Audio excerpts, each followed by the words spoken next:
right, let's go over trigonometric ratios. Soh-cah-toa. Sine, you use it when you have opposite and hypotenuse. And sine of the angle of focus is opposite over hypotenuse. Same thing over and over again for these. So let's see here. So this is going to be our angle of focus because it's what we're looking for. And now this is the opposite and this is the hypotenuse, which means I'm using sine. So if I use sine, and this is x here, and this is going to be equals opposite over hypotenuse. So it's going to be 20 over 35. Then you have to leave x by itself, so you're going to move just the word sine. And in doing such, causes sine to be sine to the power of -1. So you literally type in that into the calculator. And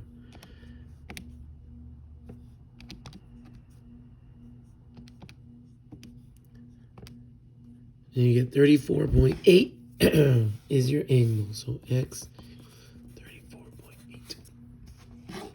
Let's do another one. This one. So again, here's your angle of focus, and I have opposite and hypotenuse. So if I have opposite and hypotenuse, I'm using sine. So sine of 40 equals x over 12. How do you leave x by itself? You multiply by 12, multiply by 12. You're left with 12 times sine 40 equals x. Let's solve this one. So now you literally type in what it says, 12 times sine 40, close the parentheses, and you get 7.7. So this sine x equals 7.7. All right, one more. So this one is using adjacent and hypotenuse. So that would be this one, adjacent and hypotenuse.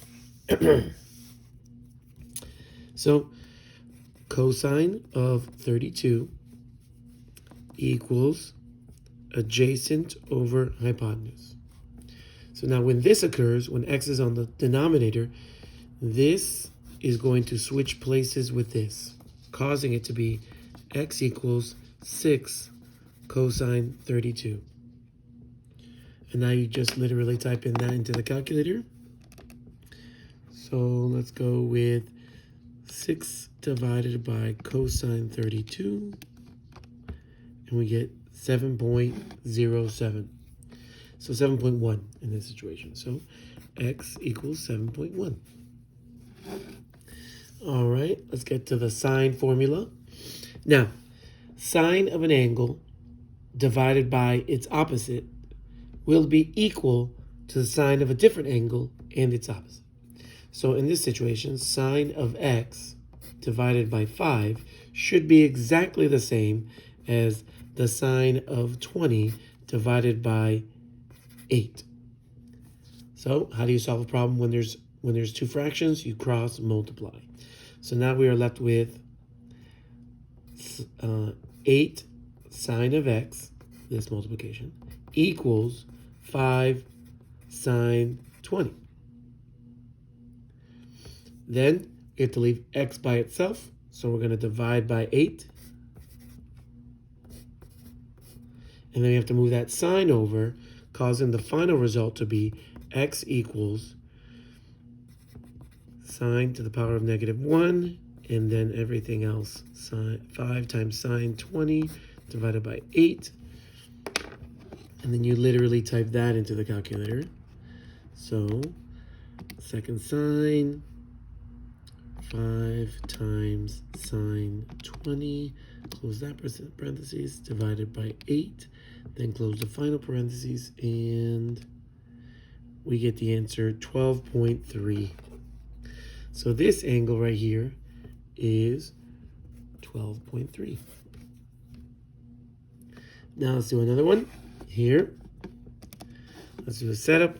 So the sine of 40 divided by x is exactly the same as the sine of 30 divided by 8. Cross multiply, you get 8 times sine of 40 equals x times sine of 30. Here we have to divide by sine of 30, divide by sine of 30, and you are done. X is by itself. So now you just have to write down this into the calculator.